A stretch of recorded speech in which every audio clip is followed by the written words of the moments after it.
Today is from John chapter 20, verses 19 through 31, and chapter 21, verses 1 through 3. On the evening of that first day of the week, when the disciples were together, with the doors locked for fear of the Jewish leaders, Jesus came and stood among them and said, "Peace be with you." After he said this, he showed them his hands and side. The disciples were overjoyed when they saw the Lord. Again Jesus said, "Peace be with you. As the Father has sent me, I am sending you." And with that, he breathed on them and said, "Receive the Holy Spirit. If you forgive anyone's sins, their sins are forgiven. If you do not forgive them, they are not forgiven." Now Thomas, also known as Didymus, one of the 12, was not with the disciples when Jesus came. So the other disciples told him, "We have seen the Lord." But he said to them, "Unless I see the nail marks in his hands and put my finger where the nails were and put my hand into his side, I will not believe." A week later, his disciples were in the house again. Thomas was with them. Though the doors were locked, Jesus came and stood among them and said, "Peace be with you." Then he said to Thomas, "Put your finger here. See my hands. Reach out your hand and put it into my side. Stop doubting and believe." Thomas said to him, "My Lord and my God." Then Jesus told him, "Because you have seen me, you have believed. Blessed are those who have not seen and yet have believed." Jesus performed many other signs in the presence of his disciples, which are not recorded in this book. But these are written that you may believe that Jesus is the Messiah, the Son of God, and that by believing you may have life in his name. Afterward, Jesus appeared again to his disciples by the Sea of Galilee. It happened this way. Simon Peter, Thomas, Nathanael from Cana in Galilee, the sons of Zebedee, and 2 other disciples were together. "I'm going out to fish," Simon Peter told them. And they said, "We'll go with you." So they went out and got into the boat, but that night they caught nothing.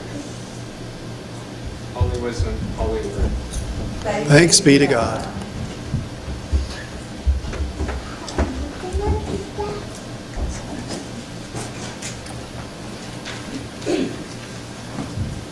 Please pray with me.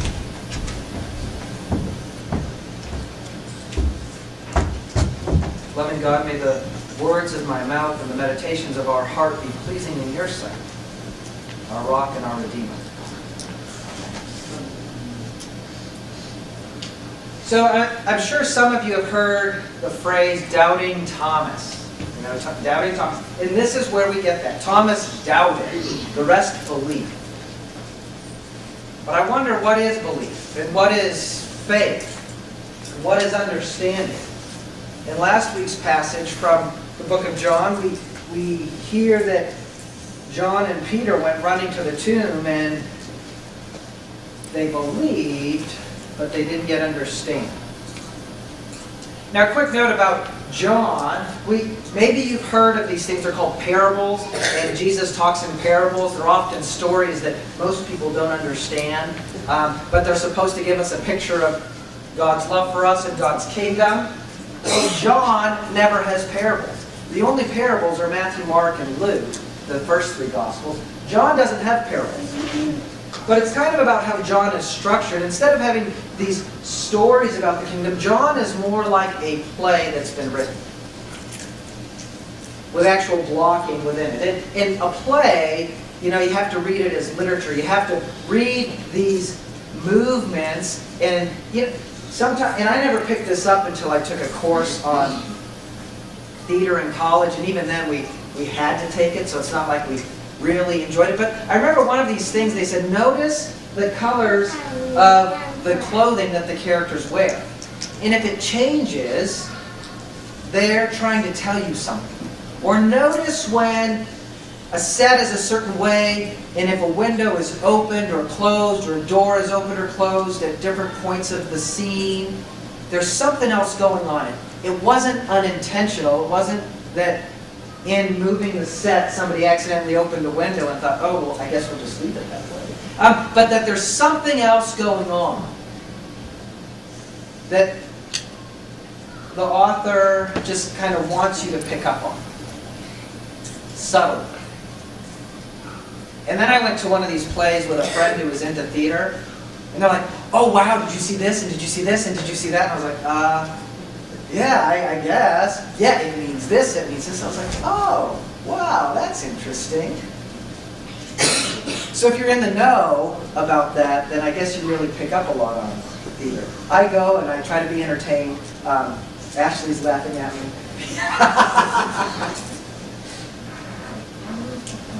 So all that to say, we have some blocking in here. If this was a play, we'd say, oh wow, that's interesting. I mean, there's a lot of sermons in here, and we had some friends in town from North Carolina this week, and one of the pastors said, you know, because I've always been an associate, they're from the South where they have churches large enough to have like a senior pastor, associate, but they have like stabs of pastors. She said, I never get to preach Easter, but I always get to preach the Sunday after Easter. And so I've dealt with this text and the road to Emmaus so many times, I think I'm going to preach from Acts this week. I'm like, okay, great. I love preaching on Doubting Thomas, but I prefer to call him Thomas the Realist. Right? He wasn't a doubter. He saw the crucifixion. He saw agony. He saw something horrendous. He didn't see Jesus pass out. He saw Jesus die. That's an image he couldn't erase. That was an experience he couldn't forget. This is only a week later that we encounter Thomas. What a week. Now the first part of this starts, and it's that same day of the resurrection. Yeah, so this sermon isn't going to be about Doubting Thomas today. It's not going to be about Thomas the Realist. I was just throwing that out there because I wanted you to know that I knew about Thomas. But this story takes place over a week's worth of time. I mean, it took Dave like 45 seconds, maybe 60 to read it. But it takes place over at least a week's span of time. And there's three movements I want to look at, but then we'll go into some of the details. The first one says, when it was evening on that day, that's Easter, the first day of the week, the doors of the house where the disciples had met were locked for fear of the Jews. So if you're in a theater, you're watching a play, and you see the doors, they're closed, and they're barred, they're locked. They didn't want somebody to break in and steal them away. Because they were followers of Jesus, and they were scared that the same thing was going to happen to them. But somehow Jesus came and stood among them. So they're probably scared. That's why Jesus says, peace be with you. And when they realize it's Jesus, this is the part that really excites me. They got so excited that Jesus was alive that, wow, something cool has happened, that Jesus has to say to them again, peace be with you. You know, it's like, at first it's out of fear, peace be with you. Then it says they're so excited, Jesus is saying, hey, calm down. There's a message for you. There's something for you to do. Be at peace. Hold on to this in a really firm way. This truth, this reality. They get so excited. And then there's this part in here that I've heard a lot of different sermons on this. If you forgive the sins of any, they're forgiven. If you retain the sins of any, they're retained. And we thought, wait a minute, we thought it was God who forgave sins, not us. What does this little piece mean? There's been another translation of this that's really helpful for me. It says, if you forgive the sins of people, they're forgiven. But if you don't forgive them, if you hold on to them, what are you going to do with them? And it made me think of our Lenten series last year where we talked about carrying around bitterness and anger and unforgiveness. And I don't know if you remember one of the last Sundays of the series, I had a backpack on full of stones. And I got tired by the end of preaching. And when I finally thumped that backpack down with those stones, it was like this burden. So what are you going to do with those sins if you keep carrying them around and you don't forgive others? What are you going to do with them? Jesus is saying, let them go. Live into freedom. Live into this message that you can be forgiven. And you don't have to be driven by guilt or bitterness or anger or regret. But then Thomas shows up again. And they're like, we've seen Jesus. We have this message. Jesus is alive. And Thomas is like, yeah, right. I know what I saw. So unless I stick my fingers in that side, unless I see those nail holes, unless I can actually see it, forget it. But the other disciples said, but he's alive. They had this message, they had this experience, they had this truth. Thomas was like, whatever. Okay, the next set of blocking. It says, a week later, the disciples were again in the house, and Thomas was with them. Although the doors were shut, Jesus stood among them and said, peace be with you. So the doors are no longer barred and locked out of fear. They're just closed. So it's like if you're watching this play and you saw the doors closed with this big bar over it and locks. This time you'd see the door there, but just closed. So it's like there's a movement. They're no longer hiding out of fear, but they're still meeting inside this room. And Jesus shows up and says, here I am again. Hey, Thomas, you want to touch me? The very request that Thomas had, Jesus says, okay, here I am. Thomas is like, whoa, my God. It doesn't say whether Thomas actually ended up touching the holes. It just says that he had that experience and he believed. And then the third part is the next scene. It goes from locked doors out of fear to closed doors to these disciples gathered on the beach by the Sea of Tiberias, and they said, we're going fishing. Thomas was with those.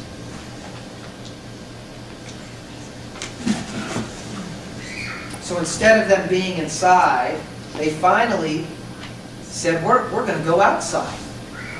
We're going to go out into the world with this message that Jesus is risen. But how do we do that? I don't know. Do you know? I don't know. So what does Peter say? I'm going to go fishing again. And the others are like, yeah, we're with you. It's like they had this experience. They lived for 3 years with Jesus walking around. They saw Jesus resurrected. Jesus said, go into the world. And they're like, great. Yay. They're excited. And then they get out there and they think, oh, well, now what? Huh.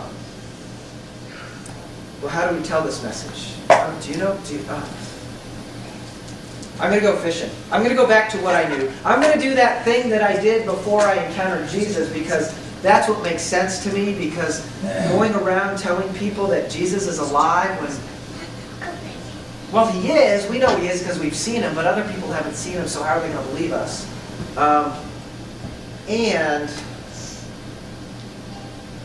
Well, yeah, Jesus talked to the other people. We didn't. Jesus took those loaves and those fish and divided them up. We didn't. Now, we were with him. And we saw all these things. But that's what Jesus did. It's just easier to go fishing. It's easier to try to go back to life as we knew it before we even encountered Jesus, because Jesus isn't really here with us telling us what we need to do now. He just said, go out there. What is that like? We're going to go fishing. They didn't catch any fish. I love that part of the story. But then the rest of the story goes, Dave didn't finish reading it. No, you weren't supposed to. I didn't ask Dave to finish reading that. But the way it happens, and this is another cool thing about this story, the way it happens is Jesus is cooking fish for them on a charcoal fire. And the only other place where that word charcoal fire shows up in John is back when Peter is standing around the charcoal fire denying Jesus 3 times. And then at this charcoal fire where there's fish and Jesus is cooking breakfast for them, he says to Peter 3 times, do you love me? Feed my sheep, do you love me? Feed my lambs, do you love me? Take care of my sheep. And so you can read that as this this like, wow, 3 denials, 3 affirmations, okay. So there's all this great literary stuff in there. What I like about this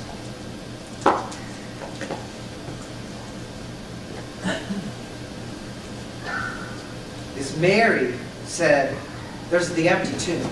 And Peter and John went running ahead saying, yeah, there is. It says they believed, but they didn't understand. They didn't understand what they were supposed to do. So they go back and they're hiding behind these closed, locked doors. And then, hiding behind these closed, locked doors, they're probably thinking, what next? What now? Jesus didn't tell us what to do next. He just said he was going to die and rise again. What do we do now? And then Jesus stands among them, breathes on them the Holy Spirit, and says, go and love the world. It doesn't actually say go and love the world, but it's this sentence. Go and offer lives of forgiveness. Live lives to... We can do that. We've experienced Jesus the resurrected. We think. And then the next week, they're still in this gathered upper room. Okay, we got to meet together. We're not locking the doors anymore. We're not scared anymore.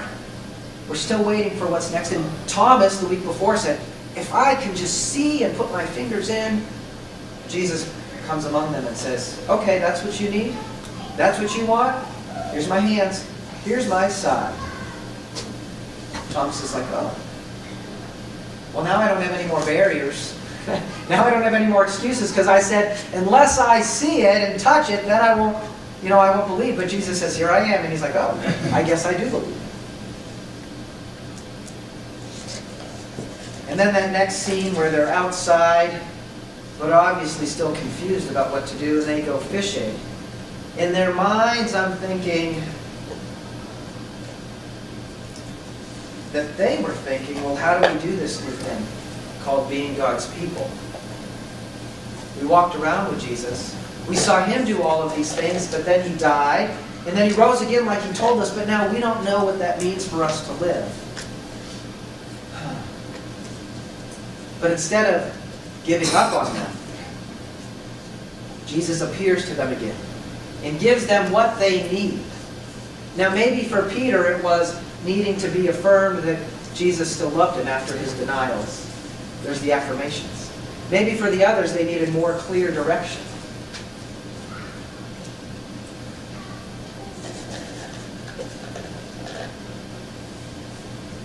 We can't explain the resurrection. Totally. I mean, we could say, well, one of my favorite preachers, he says, you can't explain the resurrection, but what we can say is, well, he got up. Well, that's what we know, that Jesus got up, right? So they believed, but they didn't understand. And so to me, belief and understanding and faith, they're all these growing words that what we believe about maybe the sun going around, oh wait, no, it's the earth that goes around the sun, right? We grow in our understanding, we grow in our belief. As we mature, as we get older. And sometimes that's through conversations with others, sometimes it's through our own individual study. Faith, belief, our lives as Christians are the same. What we see here is this growth. They went from not living in fear behind locked doors to just being behind closed doors, wondering what is it to go out and be God's people in the world, to going outside. They actually went outside, and then they didn't really have a plan, and they said, well, I guess now we're just going to go fishing. And still, at each of these moments, Jesus shows up to them and says, what is it that you need? This is what you need. This is what I'm going to provide for you, so that you don't have a barrier to serving, so that you don't have a barrier to sharing God's love with the world. We pray this part of the Lord's Prayer that says, give us this day our daily bread. And we talk in the Old Testament about how when Israel went through the wilderness, every day they had their provision. God is the one who provides us with whatever it is that we need to go and be God's people in the world. And it doesn't mean we have to have it fully figured out. It doesn't mean we have to understand it fully. It just means we have to get moving. And every time we have a question of, well, what does it mean for me to be loving? What does it mean for me to be forgiving? What does it mean to live as a Christian in this world, especially in our community where sometimes being seen as going to church or being a Christian is seen as archaic or something else that other people do, but not what real, educated, and Smart people do. What does it mean to be God's people in this world? Well, I don't know what hurdles you have.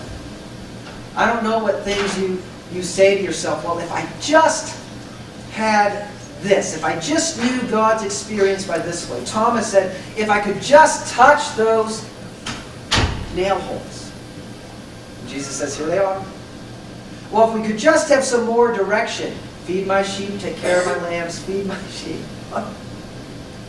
God's invited all of us into this holy work of healing the world. God's invited all of us to love each other and to love our world and to serve. But all of us come up with reasons why we can't. And yet, what the resurrection shows us is that God doesn't give up on us. Jesus didn't say, hey, I rose, you didn't believe it, you didn't understand it, tough luck on you, go back and hide under locked doors. He appeared to them and said, peace be with you. Oh, Thomas, you weren't there, tough luck. Hope you find faith in God somewhere else. No, Jesus shows up to him and says, what is it that you need? Here it is. What is it that's preventing you? What nail holes do you need to see? What scar do you need to put your fingers in order to be inspired, in order to live a life of love in our world? That's the reality of the resurrection. What is it that you think is preventing you? What is it that leaves you confused? I'm going to go fishing. Because that's what I know. I don't know how to live into this new thing of a life transformed. See, the disciples on that first day of the week, they felt they had a message for Thomas because they experienced the resurrected Jesus. Thomas didn't feel like he could go out and share this message of God's love and God's hope because he didn't have that experience. He didn't know what it was to share this message because he was still full of his doubts, full of what he had seen, full of his life experience, saying, could it be any different? But then Jesus shows up to him, and he's able to go out and live and serve differently.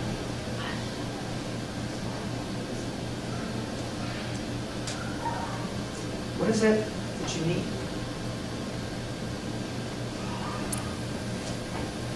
I'll turn the light off so you can see it better. This is one of the most famous paintings of this scene of Thomas. It's by Caravaggio, and it's Thomas putting his fingers in the side.